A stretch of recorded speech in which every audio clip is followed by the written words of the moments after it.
Tell me where you think the future of work is going. I think it's really going to be much less about work as we do it today, which to me is really, Nick Bloom told me in my interview with him, there's a reason why we have to pay employees because work is typically not something you would do if you wouldn't get paid for it. You've scanned the headlines, read the articles, and liked the posts. Now listen to the experts themselves in the Future of Work podcast, presented by allwork.space. Today, we welcome Daan van Rossum, CEO of FlexOS, the platform that levels up the people-centric hybrid and remote managers. FlexOS raised $1 million in 2022 and is touted as the leader of hybrid and remote work and one of the top 15 Future of Work brands. Creator of a weekly newsletter and Future Work podcast, Daan's thinking has been shared in the New York Times, Business Insider, and leading industry publications like allwork.space. He's been featured as a speaker by The Economist, HRM, and M&A Global, and he is a contributor for Asia-based Vietcetera and E27. Dan, welcome to the Future of Work podcast. I'm really excited to have you with us today. You and I have chatted back and forth and corresponded a bit about the future of work. And gosh, we're on different sides of the world today. I'm in Texas and you're in Ho Chi Minh City. So good morning to you over in Vietnam. Good day to you, Frank. Really great to be here. No, it's my pleasure. We're going to be talking about remote work and hybrid work today. And we're both supposed to be experts, by the way, so we'll have to fake it. But I think for our audience, let's define what hybrid work is and remote work so that everybody's on the same page so you and I don't overcross each other. So how do you define hybrid work versus remote work? Yes, I know there's a lot of terminology there. And I always like to remind people that this is not one thing or another. This is really a spectrum. And you basically, if you think about the hybrid remote spectrum, you have, let's say, the good old fully in office on one side, and then you have the fully remote on the other side. Correct. And there's obviously a lot in between. And hybrid or hybrid remote is basically where you spend a few days at home and then a few days in the office. And even that can be broken down in a couple of categories. Is it that the employees choose which days they go to the office and the management or the company just chooses how many days? Or do you actually get told which days you should be in the office? There's a couple of variations on that, but that's basically hybrid work. Okay, so so you're basically let's say that it's a half and half show between remote work, working from your home, or I'll say a third workplace. Mm-hmm. Um, and I'll add to your spectrum a little bit. I'll say that I believe hybrid work is the combination of are individuals who combine working from home, working from a third workplace, and also working from a fixed office. Fixed office could be corporate headquarters. We'll just call it that for the moment. Um, um, because I think the third workplace is a critical element because so many people don't have the facility at home with which to work fully and productively. So I think you have Totally to agree. include all three of those together. I know you're in your office today, so you're that side of the hybrid work. I've spoken to you in your home also. I know that side. Your office happens to be in a co-working center, so a third workplace for other people. I'm kind of boring. I'm just at my house, You've collapsed all of them into one. my home office. But it's funny. I've worked remotely for 25 years. Hmm. Probably. Built companies that are, scattered all over the world, everything, but I've almost always worked the great majority of my time from my residence. Yeah, Um, and it's just a personal preference. Um, and it's worked well. yeah, I've been happy. It makes me happy. Yeah, yeah, I'm in surroundings I enjoy, and I don't have a lot of interruptions. Uh, right. And you can do the work that you like, and you can do that in the way that works for you. And I think that's like yeah, the part that often gets overlooked in this whole debate of hybrid or remote or in office and the whole return to office debate. Is that at the end of the day, if you just give people the ability to work in the place where they do their best work, that's really what you want, right? Because if you want people to be productive and creative and collaborative, you want to give them the space to do that. And letting people choose and giving them that autonomy and agency to pick the place that works best for them to do the task that they have to do. That's really what this is about. It's really just about that choice and about what works best. I agree, but and I'll use again, I'm gonna come back to myself as an example. I've been a hybrid worker for 25 Hmm. years, let's say, mostly remote, but I had 25 years of experience in business before I made that decision. Hmm. So, when we talk about the spectrum of work and the decision making that goes into it, the decision making that one would use Hmm. for a mature business person, let's say, with 10 years of experience, versus a new teammate that maybe was just joining an organization, Hmm. hired to work remotely, that landscape of work is changing so rapidly. Hmm. How do you see organizations adopting to that and the trends emerging from that change overall? Because it's not just me and you and how we do it, we're really cool and we do it great, right? But it's how do you get a top to bottom working in an organization where you can have all of that productivity that you talked about? Yeah, that's a great question. I think one thing we have to really say upfront is that yes, we would be terrible examples if there was a study and they took just us, then it would look very, very lopsided. But if we think about how companies do this successfully, the thing you really see first and foremost is that it has to be done on a team level, because you don't really work in a company, right? You work in a company, but you Right. do your work in a team. And so the decision about where you do your work and when you do see your teammates or when you don't see your teammates, that really has to be done at a team level. And I think the most successful companies really leave it to the direct manager or maybe a department head to say what works best for our team. And the very best companies, as the data is showing, do that by letting the team have a say in that and make a collaborative decision around when are we going to be in the office, when are we going to be at home. And so when you do it at a team level and you have all these teams basically having their own policy, their own team agreements, then it also works as a company. I think the thing that would be the wrong way to do it, and we've seen some examples there too, is that someone very high up in a company says everyone has to work like this. And that typically doesn't work. No, it's funny. If you look at senior executives, um, whether they say everybody work remote or everybody come back to the Hmm. office, yeah, senior executives don't do it. You know, They don't. who's They're notoriously amongst many Jamie places. Dimon at JP Morgan is famous for get back to the office. Damn Yes, it, sit there. You're gonna all be fired. Whatever he says. Okay, he spends most of his time on a private jet. exactly. So come on, really? Yeah. Uh, so many executives, unless they're walking the walk, talking the talk, so to speak, they really don't know what works. Hmm.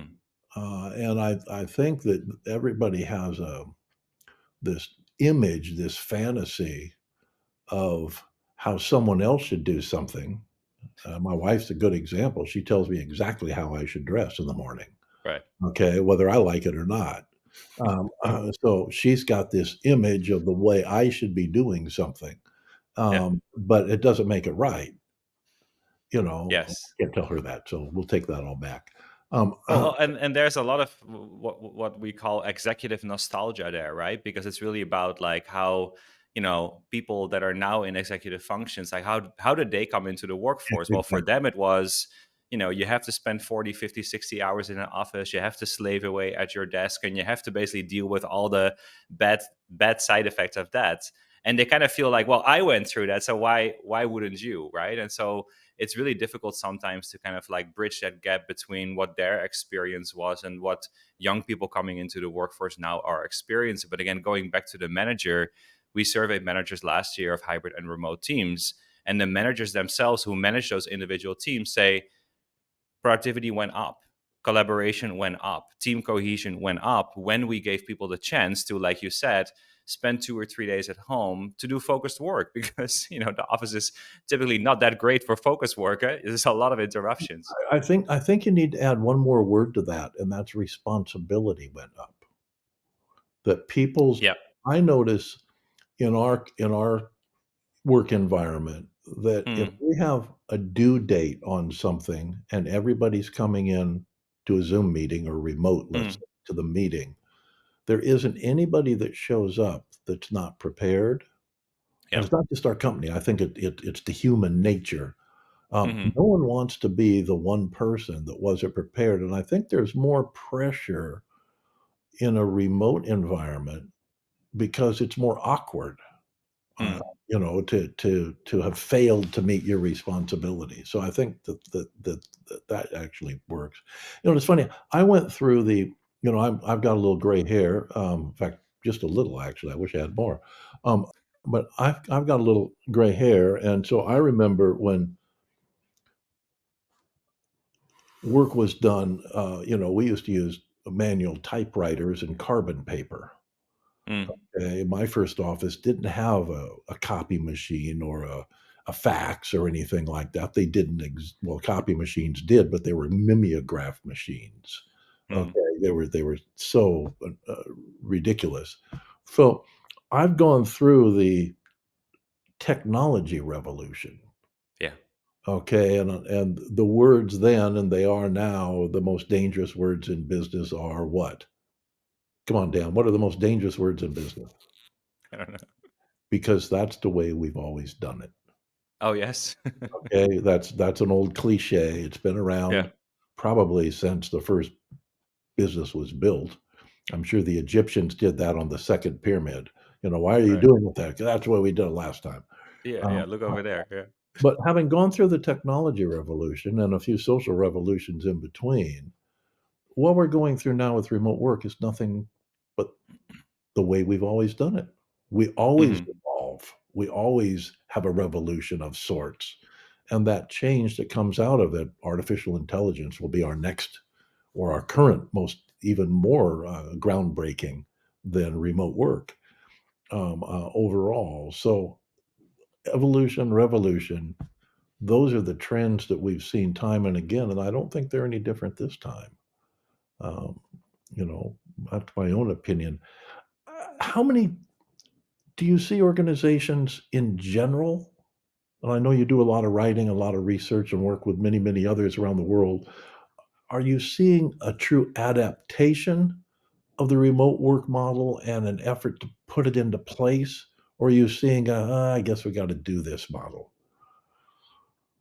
I think companies, smart companies at least, see, like you said, see the opportunity, right? And there are a lot of opportunities because we know from the data that people who at least have some flexibility, who have some autonomy, some agency in how they work, they perform better, right? So again, managers say that people are more productive. People self-report that they are more productive. In that same study, I think there were only two managers in that entire sample that said that people are less productive. So everyone is seeing the benefits of remote work, of hybrid work.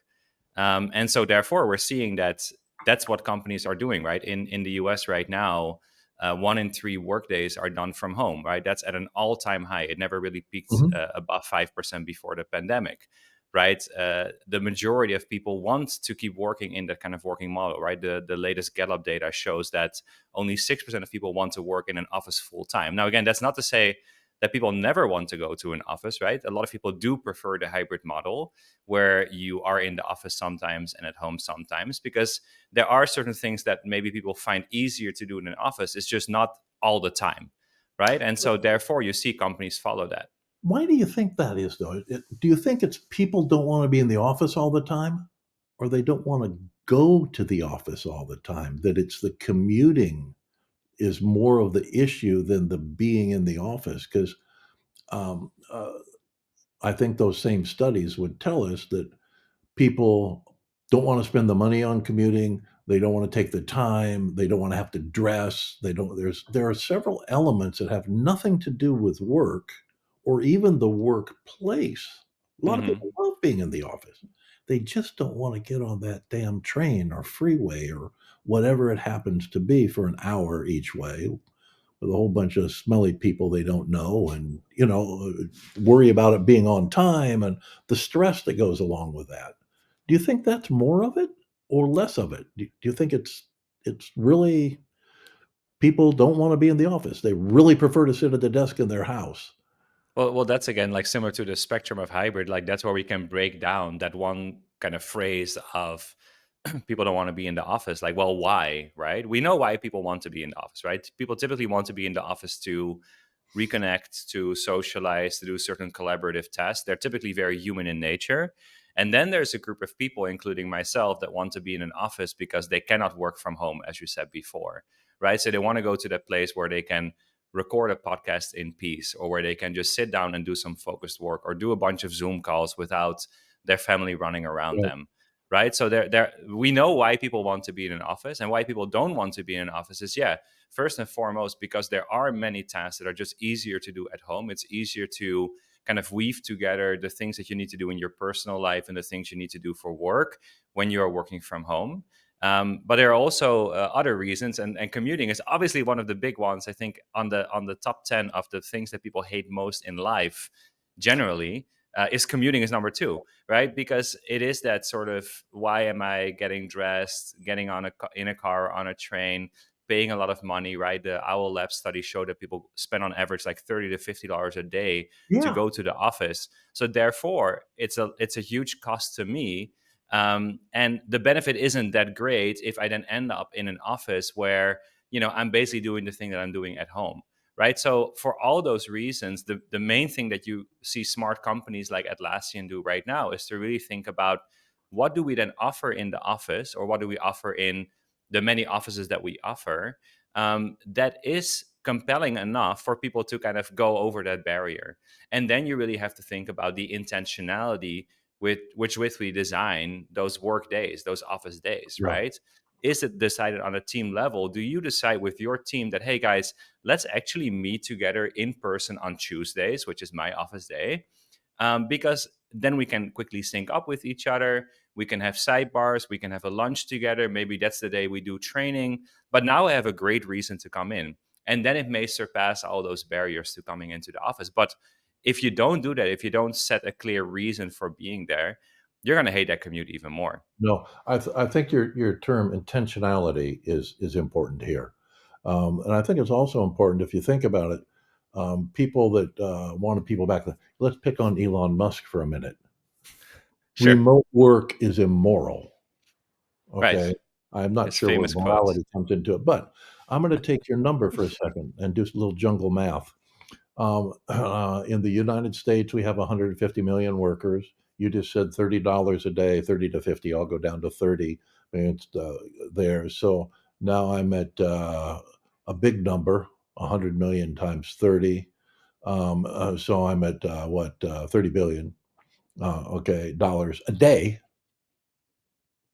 spent by people that have to commute. Now, if that's the case, and I could be off on my jungle math, but if that's the case, the employer ultimately has to pay that in wages.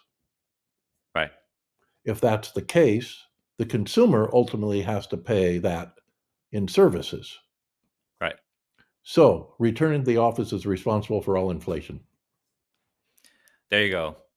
That's your TikTok clip for the episode. Yes. That's my story, and I'm sticking with it. No, the cost that one person has isn't that one person, is my point. Yeah.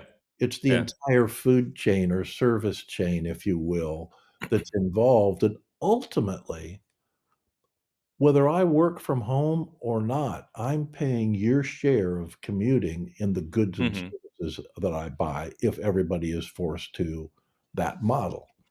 So there's, to Elon's morality comment, and I like many of the things he does, so I don't wanna pick on him too hard, but, um, you really have to think through the whole chain of events, and I think that's it. Because when you talk about scheduling and Hmm. intentionality, um, dude, you're in Vietnam, I'm in Fort Worth, Texas. Yeah. It took us a little effort to schedule this meeting. You had to show up Yeah. early, I had to stay late.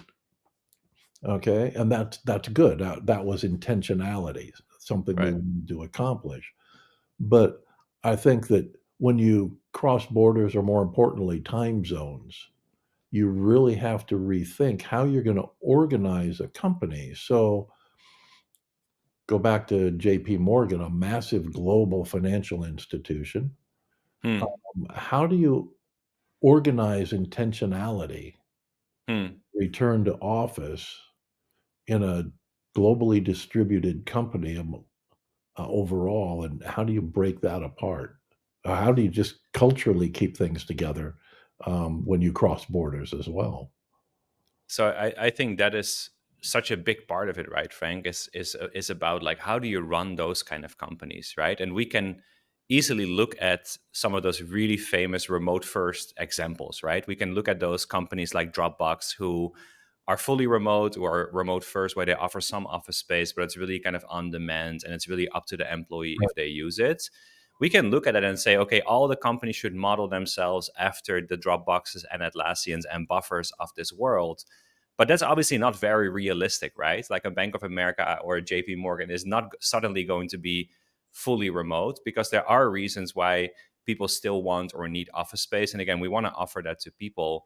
And so you really have to go back to, first of all, how do you lead companies, right? If you lead a remote first company, you lead very differently. So you lead a fully remote company. And so you already talked about trust, you talked about responsibility, you talked about basically working much more transparently, right? Where you don't want to be that one person that shows up and you haven't done the work, right? So you really start to talk about culture, right? You really start to talk about what is the culture of this company and how do we work together. And so in the couple of key pillars of running a really great hybrid or remote company, I always talk about like you start with very different fundamentals, right? I think that's really number one. Then you really focus on collaboration as a very specific pillar of how you run those kind of companies. You think about how do you run teams so well that there's performance and productivity. And then finally, how do you do learning and development? And I think learning and development is kind of overseen, but I'm sure you see this in your company. You do this in your company. This is now the ultimate retention tool, Yeah, right? Because if people don't feel that connected to their company because they're just working from home and switching a job is basically switching logins on the Microsoft Teams environment that they use, what is going to really connect you to their company and it's going to keep you there? I think learning and development is going to be that major tool to keep people in the company. But companies really have to be built a little bit different, and I think that's what the shift that you now see. And we cannot expect companies to go from 0 to 100 in just 2 years, right? Because this is a very new phenomenon. But you see companies really adjusting what I call those like new fundamentals. And so that really goes back to, is there a culture of trust? Is there psychological safety? Do we have team agreements in place? Do we really think in new ways about things like onboarding, for example, right? You talked about new employees. How do employees come into the company, right? How do I understand the company culture and the kind of unexpected expectation or the unwritten expectations, right? right. So onboarding becomes a huge thing. Um, Continuous listening, right? So if you don't have those moments in the office where you kind of have a sense for how things are going because you can see people either really energized or kind of demotivated. So listening, surveying becomes a much bigger thing. And then also measuring and building that stronger culture. So those are the new fundamentals that every company will have to put in place. And I think that's what companies are transitioning to now. And obviously, a lot of it is fueled by technology, as everything with hybrid and remote Well, and, companies. and when you that's a good segue over to artificial intelligence. The impact of artificial intelligence on the workplace is going to be, it already is, um, Hmm. phenomenal. It's Hmm. a whole new game in the workplace. It was a whole new game in the Industrial Revolution. It was a whole new game when labor got power. It's a whole new game with technology. It's always a whole new game. But this is the game we're going to play for the next season, Yeah. 2 or 3 or 5. Um, Pretty soon, remote work might mean holographic meetings, because tech's there. It's just the cost isn't there. So we have all these things coming along, but how do you think artificial intelligence will impact the creation of jobs, Hmm. the need for a person to be in the office or not as a result of maybe have everybody has a personal bot, let's say, and the ability then, because of that, to cross borders more effectively, which obviously always dictates remote work. Hmm. If you're in your office and in my office, we are remotely working together. So where do you see artificial intelligence playing in this spectrum, as you called it, and the changes it will cause in the way we work physically, not just the way we're going to work productivity wise? So I would look at AI in sort of two different timelines. I think there's the short to near term, and the near term kind of depends on how fast the technology is going to evolve further. And we've seen some examples, like as we're recording, OpenAI just came out with Sora. They just launched Croc, and so we see kind of now evolutions in AI that are so much more, the velocity is so much higher than what people ever could have expected. That's, it's kind of hard to say, like, when does that midterm stop and when does the longer term start. I think longer term it will replace most jobs. I think that's my firm belief, that longer term AI will replace most jobs. And that's just extrapolating from where we are now. If we can do our work on a laptop from everywhere, and basically it's us inputting things into a computer and getting things back from the computer, then eventually an AI can do that, right? Because AI can basically simulate all of that.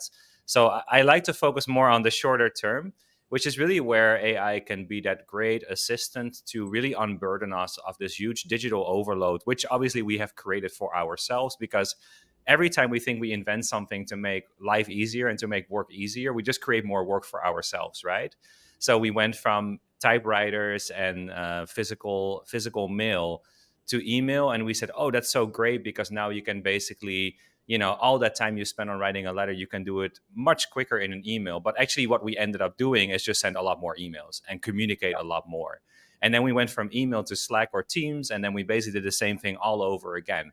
Oh, I don't need to write long emails anymore. Now I can just send a quick Slack message. What is the result? It's like when you widen the highway, you don't actually suddenly have more space, you actually get more cars, right? So we just get more messages, we get more communication. So in the shorter term, AI can solve a lot of that, because there's no longer a need to communicate as much and to be as much busy with all the kind of digital busyness that we're doing every day in terms of like writing and reporting, and meeting, because an AI can do that for you, right? So in a lot of the fundamentals of what we do on a daily basis, AI can help. And so that means that, from a manager's perspective, from a leader's perspective, like, I may assemble a team very differently. And I think the big shift you'll see in organizations is that you really look at not so much like which people do I need, but which tasks do I need to get done. And if you look at it on a task level, then you can tap into people, full-time people, of course, part-time people, but you can also tap into talent marketplaces, right? Internal or external.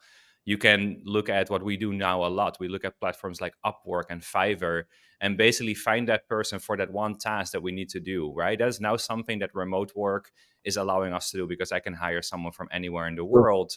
But the extension of that is that we can now also add AI agents, right? So now we can look at all the tasks that the team needs to do or that we need to get done. And we can basically split that and say, oh, actually, an AI can do that. And so Well, that's going to be another accelerant in this sort of, I, the move towards digital work. yeah, I think that I'm going to key on. I keep keying on words you're using, and I'm going to key on accelerant, uh, Mm, because to me, AI is not a replacement. It's not going to replace my job. Just like email not yet. didn't replace mail. Okay, it accelerated communications. Slack, Asana, Teams, they accelerate communications. They condense it overall. And again, I come from the days of handwritten letters. So, my capacity to get information now is 1,000 times better than it was Mm, 50 years ago. So I think AI will be first and foremost and always short and long term an accelerant. I don't think it will be a replacement. The reason I say that is that we as human beings will find new tasks that allow us to guide how AI is used to mhm, accelerate all of our learning for ourselves, all of our work. It won't mean I don't have to work anymore. It will mean that the way I work will be more productive and accelerate overall. And I'll use our own company. We just started deploying AI in little applets, I guess I'll call it, in Mm. utilities inside of our own company last year. And we're doing 25 to 30% more volume at a higher standard of quality. Hmm. I'll use our service department as an example. The number of outstanding tickets, the time to response to resolution of the tickets, all that is Hmm. improved by a factor of 8 to 10. Yeah. And we're doing it with the same number of people. It didn't replace anybody's job, but every person Not yet. got 10 times better at their job because of Yes. and we didn't have to hire more people. Now, maybe that is replacing jobs in that regard, but those people we didn't hire, our biggest problem in hiring is finding enough people. So, Right now, yes. Yeah, yeah, yeah. right now, and that could be a long term issue, and certainly it's always difficult to find the right people and the strongest people. I don't think that's going to go away, and I say that because I've seen a number of cycles, Hmm. one of which was supposed to be revolutionary and change, and I was supposed to be replaced 25, 30 years ago. Probably would have been a good idea, but I see these cycles, and we always find new things to do. Yeah. So are we going to? Maybe we conquer food scarcity with AI. Maybe we conquer communications here on this planet in AI, but maybe it takes us to the stars. Maybe Hmm. we find new things to do that AI hasn't created for us that we have to create so that AI can help us. So that's my belief. You know, And for whatever this argument. this is the Future of Work podcast. It's So, my podcast, so we're going to do what I say. right. Yeah. Your it's your Future of Work podcast. Therefore, Yes, right. exactly. But I'll just build on it and say, like, I totally believe in it. Right. Like, a lot of people would take the analogy of, there are now so many people who make money building software or building mobile phone apps. Right. Like, we would never have been able to predict that before the iPhone came out, right, or before app stores existed. So there is that to a degree. But I think, like, I would take it more from the perspective that yes, we will always find things to do, but they won't be work as we currently see it, because the work that we currently do is really showing up somewhere, whether it's in person or digitally, and then basically working for 40, 50 hours a week. And I think that will be over at some point in time, because you already see in Europe, people can now already compress their work into a 4-day work week. And it wouldn't really be that difficult to see how you can move to a 3-day work week, and then shorter and shorter and shorter, because you know the moment you can imagine it, you can give an AI agent the task to do it, right? And so I think we will find things to do, but I think it will be a little bit outside of what we currently call work. And also, I think the other part, and this is one of my predictions for this year, is that people will start to have to decouple their identity a bit from work, right? Like, in the past decades, we've always, and I've been working for 25 years, and we've always very much made work our identity. McKinsey data shows that Mhm. 70% of people, their main identity comes from their job, from their work. And I think as people realize that AI can do a lot of what we do, there will be that sort of question of, who am I outside of work? Like, what am I passionate? If I had more time in the week, what would I do? Who am I uniquely as a human being? And I think we'll see a lot more of that finding of purpose and identity outside of work. Well, I have a tendency to kind of, sort of, almost maybe agree with you.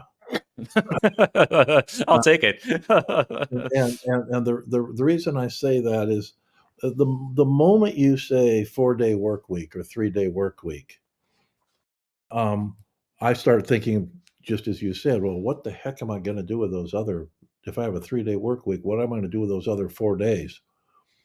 Well, I'm going to ride my bike an hour more. I'm going to Hmm. take a hike, maybe. No, I'm going to do something productive. So I know what I'm going to do. I'm going to get another AI program and start something different. And damn it, I'll be working 7 days a week again. But I'm going to do something different. Human beings strive to be productive. We always strive for balance, otherwise we wouldn't sleep, right? Yes. We Yes. always strive for balance. We have a work day, a family time, and a rest time. That's Hmm. our physical nature. Um, but I don't believe that people will just say, "Oh, cool, 3-day work week. I'm just going to go on vacation 4 days." No, Right. it ain't going to happen, and it won't happen, especially because and Vietnam's a good example of this versus other cultures. Why Yeah. is Vietnam so successful right now after having been kind of had a lot of problems for a number of years, Yeah. going back to colonialism and then war years, internal, external, etc. And yet it is. It's because people worked really hard to accomplish that. They had a Hmm. cultural identity with productivity. Hmm. So if you have one group that has when you say, oh, we're going to have a 4-day work week. Oh, yeah? In India? Really? Sound, Hmm. sounds good in France, but it ain't going to work in India because they want to get ahead of the French, Yes. of the Americans, Yes. of everybody. Yes. They're Yes. they have that desire. Oh, darn it. They're competing with the Chinese. They want to get ahead. They're competing with Right. the Vietnamese. They're already ahead. So Yes. you run into this competitive issue also of accomplishment. Hmm. Whether you're a remote worker or an office worker, remote workers are just as competitive to accomplish and strive to progress their career, let's say, They or are. or Yes. as people that work in an office. Why would anybody want to say, "Well, I'm only going to work 3 days a week and let the other person across the street get way ahead of me"? That's not human nature. There definitely is a component of competitiveness, and our human nature is that was it Charlie Munger's quote of like, people are not driven by greed, they're driven by envy. You always want what other people have, and therefore a country looks up to. It's the same thing. Right, right, and so you always look out for, I want to be better than other people, and that's why we still do, even though they don't deliver us anything. We still do Olympics, and we still do sporting tournaments and all those kind of Sure. things, right? So, Even when you go to, mating rituals, hmm, hmm, you've got the same thing. I mean, get real, caveman right, on the conversation, and when you go to mating rituals, it's, I have to prove that I am the better mate, male right, or female, in yeah. order to advance the species. Hmm. So anyway, we're getting way off target, or maybe we're on target. I don't know which. I think this is the target. I think this is the You philosophical discussion of like, what is work really? Because I think what you were talking about, if I don't have to work as much anymore, and I'm not going to go hike, for 4 days a week for the rest of my life, right? I'm going to pick up something productive. But would we then consider that work, or would that be something that you just like doing? And I think this is what we're already seeing with younger generations, where there is already much less of that sense of like, I'm really aiming for a one full-time job and doing the career ladder kind of thing. I'm really focusing on like, who am I? What makes me unique? Can I find something that pays the bills? But then alongside that, can I do a passion project? Can I start my own little company? Can I do fractional work for other companies, right? Can I do freelance work? And so I think it's really more packaging together a couple of things that you really need to pay the bill, and then things that you like to do and things that are meaningful to you. I definitely believe that in all these ways, we will always try to find ways to be competitive, to be better than other people, to find something that motivates us, that gives us, a sense of meaning in life, that we don't feel like, why are we here? So I definitely believe that that's there. But I think as we look at work right now, and maybe we should start with the definition of work. But if we look at work right now, really as the exchange of, I do something for you and you give me money in return so that I can do the things that I want to do, I think that will definitely be disrupted significantly by AI. And we also have to really remember a lot of people that have invested a lot of time in building a career in a certain industry where now that skill is completely obsolete, right? So you talked about help desk. mean, there's no way that there's still a help desk person in 5 years from today, right? Because Oh, AI indeed. can do exactly what they do. They can reference a knowledge database and give it back in human language. And we're not that far off anymore from an AI doing that like this, like on a Zoom call, doing it as a fully digital avatar, We've all right? seen the So demo. We've all seen the demo. I right. agree. And then you look at Sora, which just came out last week, but basically shows that from text to video, you can prompt something and there's a fully realistic video playing in front of you.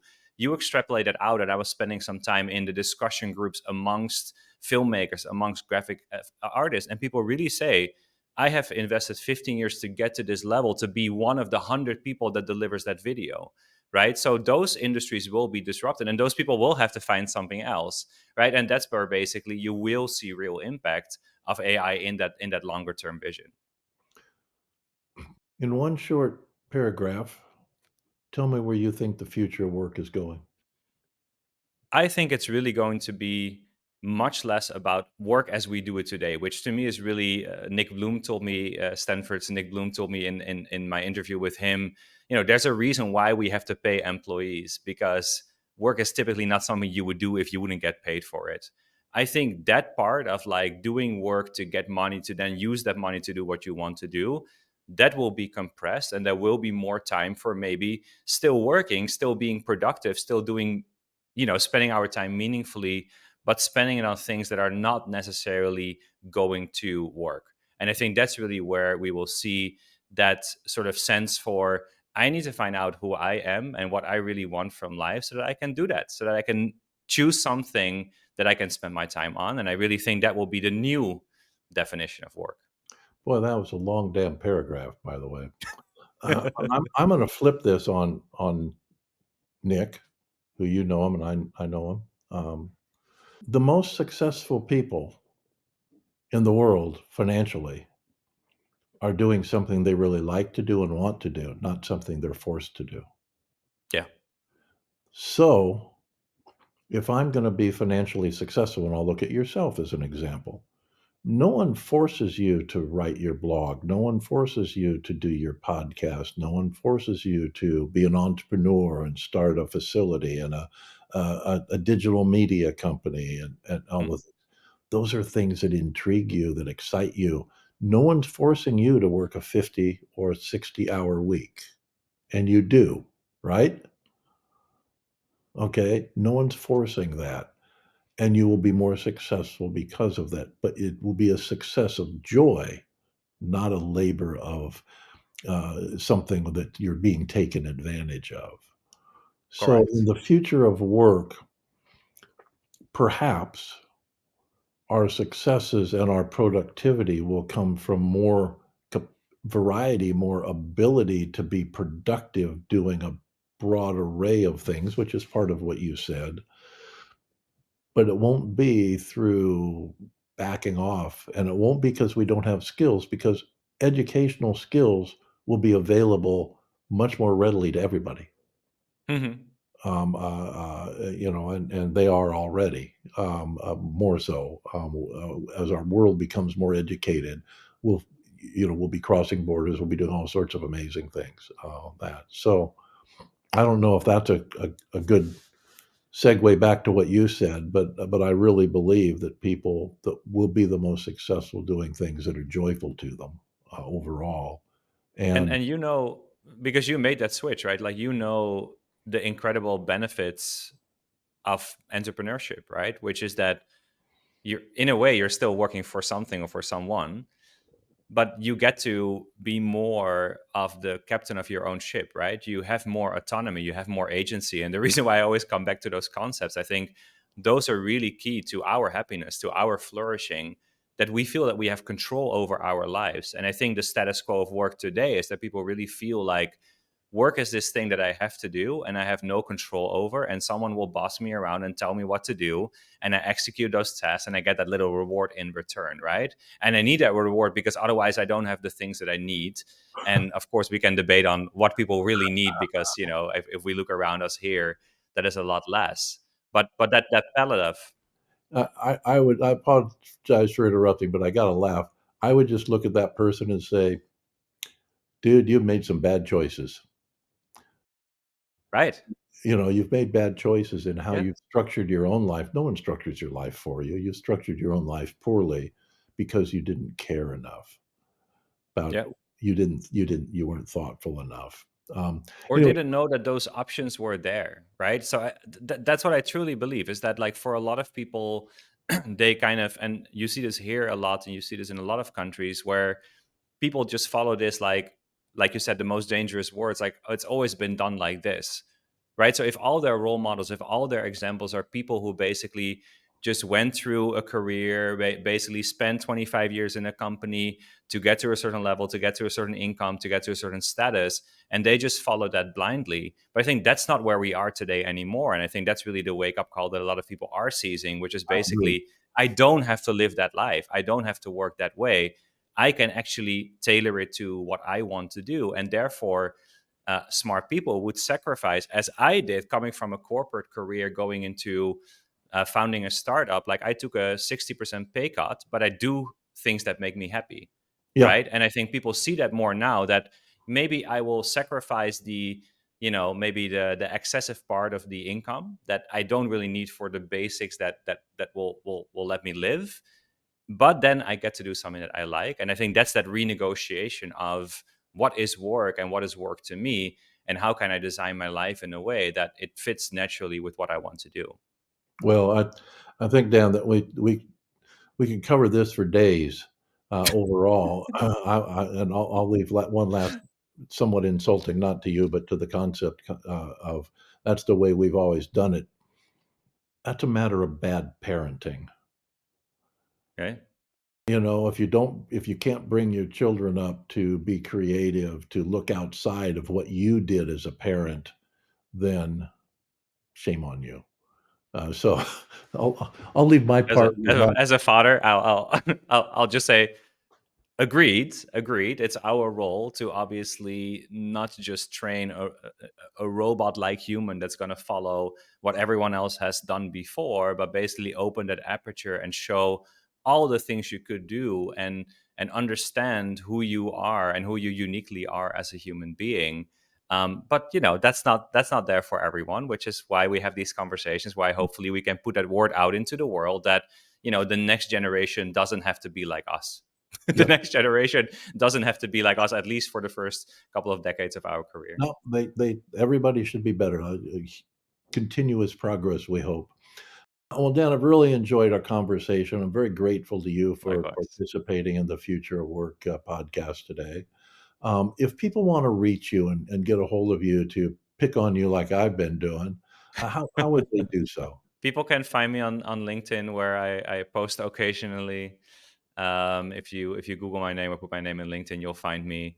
And then obviously I write on my website, flexos.work, where I cover all these topics: human happiness, work, remote work, AI, and the future of work. Perfect. Well, Dan, we'll make sure that we include that in the podcast notes. And we're, again, very grateful to you for your time today. Awesome. Appreciate it. Take care. Cheers. If it's impacting the future of work, it's in the Future of Work podcast by allwork.space.